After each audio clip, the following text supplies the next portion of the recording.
వస్తుందండి. ఇది నార్మల్ బట్టలు అండి, డైలీ వాడకం బట్టలు, ప్యాంటు షర్టు చీర అన్నీ వేస్తూ ఉంటే మనం ఆన్ చేసిన వన్లో ఉంటుంది అనమాట అండి. వన్ అంటే నార్మల్ బట్టలు అన్ని రకాల బట్టలు వేసుకోవచ్చు అనమాట. ఒకవేళ మనం ఏదైనా ప్రోగ్రామ్ మార్చుకుంటే సైకిల్ నొక్కితే నెంబర్ మారుతుంది. 2 వచ్చింది కదండి. 2 అంటే కిక్ వాష్ అండి, అంటే తక్కువ మురుకున్న బట్టలు వేసుకున్నప్పుడు ఇందులో పెట్టుకోవాలి. మళ్ళీ సైకిల్ మార్చుకోండి 3 అని. 3 అంటే డెలికేట్ చున్నీలు సాక్స్ లాంటివి 3లో పెట్టుకోవాలి. ఇది 4 బెండింగ్ దుప్పట్లు బెడ్షీట్ లాంటివి 4లో పెట్టుకోవాలి. ఇది 5 జీని ఫ్యాన్లు అవి వేసుకున్నాం 5 పెట్టుకోవాలి.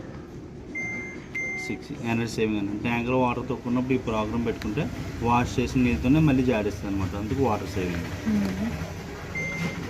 7 రిన్స్ ప్లస్ స్పిన్ అండి, బయట వాష్ చేసుకున్నాం అనుకోండి బట్టలు జాడించేసి పిండాలంటే ఈ ప్రోగ్రామ్ పెట్టుకుని జాడించడం పిండటం రెండే చేస్తుంది అనమాట అండి, ఇందులో వాష్ చేయదు అనమాట అండి. ఇదేమో టబ్ క్లీనింగ్, 2 నెలలకు ఒకసారి డ్రమ్ క్లీన్ చేసుకోవాలన్నమాట అండి, దాన్ని 3 గంటలు టైం పడుతుంది అనమాట. మళ్ళీ నొక్కి 1కి వచ్చేస్తాం. అన్నీ వేస్తాం కదా, నార్మల్గా పెట్టేసుకునండి స్టార్ట్ కొట్టేసుకుంటే సరిపోతుంది. మనం వేసుకున్న బట్టలను బట్టి వాటర్ ఆటోమేటిక్గా అదే తీసుకుంటుందండి, దానికి తగినంత వాటర్ వచ్చాక ఆటోమేటిక్గా అదే తిరుగుతుంది అనమాట. ఇక టైం చూపిస్తుంది, ఈ టైంలో పని ఏం చేసుకుంటే అంతా అయిపోయాక అది ఆఫ్ అయిపోతుంది. ఆఫ్ అయిపోయాక స్విచ్ కట్టేసుకుని బట్టలు తీసుకుని ఆరేసుకుంటే సరిపోతుంది అనమాట.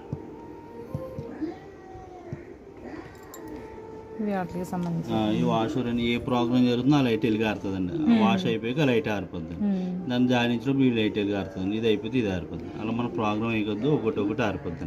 మొత్తం ప్రోగ్రామ్ అయిపోయాక మొత్తం పవర్ ఆగిపోద్ది. ఇక్కడ స్విచ్ కట్టేసుకుని బట్టలు తీసుకుని ఆరేసుకుంటే సరిపోతుంది.